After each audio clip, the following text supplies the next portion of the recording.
దేవుని బిడ్డలారా, దేవుని వాక్యాన్ని చదువుకొని ధ్యానించుకుందాం. ఆదికాండము 32వ అధ్యాయము 23వ వచనము 24వ వచనము రెండు చదువుకుందాం. దేవుని వాక్యము ఈ రీతిగా రాయబడి ఉన్నది. ఏమని రాయబడిందో మనం చూద్దాం. యాకోబు వారిని తీసుకొని ఆ ఏరు దాటించి తనకు కలిగినంతయు పంపివేసెను. యాకోబు ఒక్కడు మిగిలిపోయెను. ఒక్క నరుడు తెల్లవారు వరకు అతనితో పెనుగులాడుచుండెను. ప్రభువుకు స్తుతి మహిమ నిరంతరము కలుగునుగాక. తన భార్య, తన పిల్లలను, తను సంపాదించిన యావదాస్తిని పంపేసి అతడు ఆ యొక్క ఏరు దగ్గర కూర్చున్నాడు.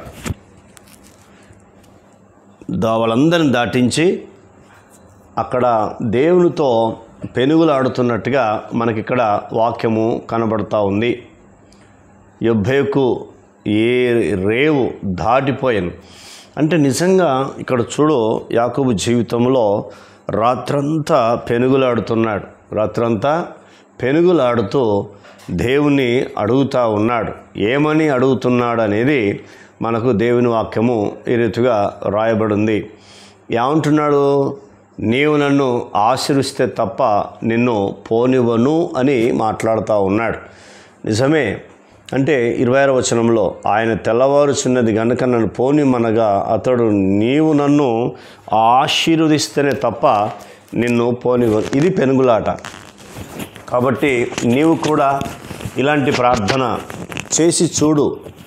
ఇలాంటి ప్రార్థన చేసి చూసినప్పుడు కంపల్సరీ ఆర్థిక ఇబ్బందులు ఉంటే తొలగిపోతాయి, అనారోగ్యం ఉంటే తొలగిపోతుంది, సమస్యలు, బాధలు, కష్టాలు ఏమున్నా కూడా తొలగిపోతాయి. అందుకే అతన్ని దేవుడు ఆశీర్వించాడు. నీవు నన్ను ఆశీర్విస్తేనే కానీ నిన్ను పోనివ్వనన్నాడు. ఇది ప్రార్థన.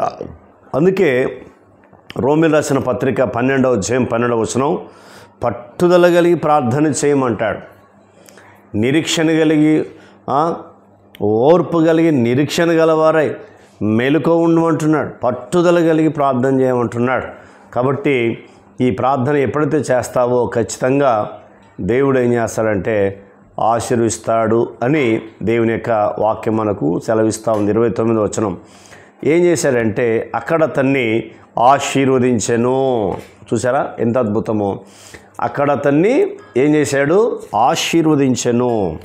కాబట్టి దేవుని యొక్క ఆశీర్వాదం పొందుకోవాలంటే దేవునితో పెనుగులాడాలి. ఉపవాస ప్రార్థన, వ్యక్తిగత ప్రార్థన, కన్నీటి ప్రార్థన, కుటుంబ ప్రార్థన, ఇవి చాలా ప్రాముఖ్యమైనవి. అందుకే చూడు, నువ్వు నన్ను ఆశీర్విస్తేనే పోనివ్వనని 26వ వచనం చెప్పాడు. 29వ వచనంలో ఏం చెప్పాడంటే అక్కడ అతనిని ఆశీర్వదించెను. ప్రభువుకు స్తుతి మహిమ కలుగునుగాక. దేవుడు నిన్ను నన్ను ఎందుకు పిలిచాడంటే ఆశీర్వాదానికి వారసులుగా ఉండడానికే పిలిచాడు. కాబట్టి ఇలాంటి పెనుగులాట, ఇలాంటి దేవునితో సరైన సంబంధము, సరైన సహవాసము కలిగి ఎప్పుడైతే ఉంటావో కంపల్సరీ దేవుడు ఏం చేస్తాడంటే యాకోబును అక్కడే ఆశీర్వించినట్టుగా నిన్ను కూడా అక్కడే ఆశీర్విస్తాడు. ఎక్కడ కూర్చున్నావు, ఎక్కడ ప్రార్థన చేస్తున్నావు, దేవుడు అక్కడ ఆశీర్విస్తాడు. ఇది మొదటిది. రెండవది, దావీదు కూడా తెల్లవార ముందుకే మొరపెట్టాడు.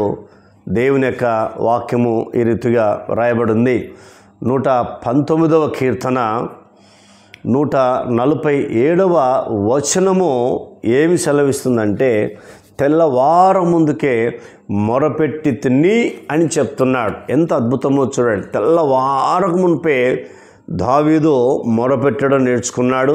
ఆ మొరపెట్టిన తర్వాత దేవుడు అతన్ని ఆశీర్వదించాడు. దేవుడు అతన్ని విస్తరింపజేశాడు. ఆయనకు ఏమీ తక్కువ లేకుండా అన్ని సమృద్ధిగా అనుగ్రహించాడు. కాబట్టి నీవు కూడా తెల్లవారు ముందుకే దావీదు వలె ప్రార్థన చేయడం నేర్చుకుంటే కంపల్సరీ ఏమవుతావు అంటే ఆశీర్వించబడతావు. 2వ సమూయేలు గ్రంథము 5వ అధ్యాయము 10వ వచనము ఇక్కడ మనం చూస్తుంటే దావీదు అంతకంతకు వర్ధిల్లెను, ప్రభువుకు స్తుతి మహిమ కలుగునుగాక. అంటే ప్రార్థన ద్వారా చూడు ఎంత అద్భుతమో మనకిక్కడ కనబడతా ఉంది. కాబట్టి నేను కూడా దావీదు వలె తెల్లవారు ముందుకే ప్రార్థన చేయడం నేర్చుకుంటే కంపల్సరీ దేవుడు ఏం చేశాడు, అతన్ని వర్ధిల్ల చేశాను. దేవుడు దావీదుని ఏం చేశాడంటే వర్ధిల్ల చేశాడు. కాబట్టి ఈనాడు చాలామంది జీవితాల్లో వ్యక్తిగతంగా ప్రార్థన లేకపోవడం, కుటుంబంతో కలిసి ప్రార్థన లేకపోవడం, కాబట్టి ఏమవుతుందంటే ఆశీర్వాదము పొందుకోలేకపోతున్నారు. కాబట్టి ఎప్పుడైతే నీవు ప్రార్థన జీవితం కలిగి ఉంటావో కంపల్సరీ దేవుడు ఏం చేస్తాడంటే దేవుడు మనని ఆశీర్విస్తాడు. దేవుడు గొప్ప వ్యక్తిగా దేవుడు చేస్తాడు. 2వ వ్యక్తి కోసం నేర్చుకుందాం. 3వ వ్యక్తి కోసం నేర్చుకుందాం. ఎస్తేరు గ్రంథము 9వ అధ్యాయము 3వ వచనాన్ని చదువుకుందాం. మొర్దెకైని గూర్చిన భయము తమకు కలిగినందున సంస్థానముల యొక్క అధిపతులను, అధికారులను, ప్రభువులను, రాజు పని నడిపించు వారును యూదులకు సహాయం చేసిరి. 4వ వచనం, మొర్దెకై రాజు యొక్క నగరులో గొప్పవాడాయను, ప్రభువుకు స్తుతి మహిమ కలుగునుగాక. ఇది మొదటిది.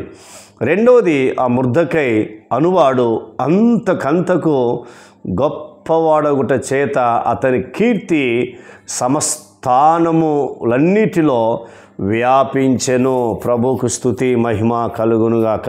ఇక్కడ మొర్దెకై మనకు కనబడుతున్నాడు. ఈ 9వ అధ్యాయంలో మొర్దెకై అంతకంతకు గొప్పవాడవడానికి, అతని కీర్తి, అతని పేరు అంత గొప్పగా కావడానికి ఏంటి అనేది మీకు తెలియాలంటే ఇదే ఎస్తేరు గ్రంథము 4వ అధ్యాయం చూస్తున్నప్పుడు అక్కడ మొర్దెకై ఏం చేశాడంటే రాజు గుమ్మం దగ్గర కూర్చుకొని గోనెపట్ట ధరించుకొని అతడు ఎలా శోకం పెడుతున్నాడో మహాశోకముతో రోదనము చేసి, చూసారా, మరి అలాంటి ప్రార్థన చేశాడు. కాబట్టి ఆ ప్రార్థన ఎలా ఉన్నది, దేవుడు విన్నాడు. విని దేవుడు అతనికి జవాబిచ్చి అతన్ని అంతకంతకు ఆశీర్వించాడు.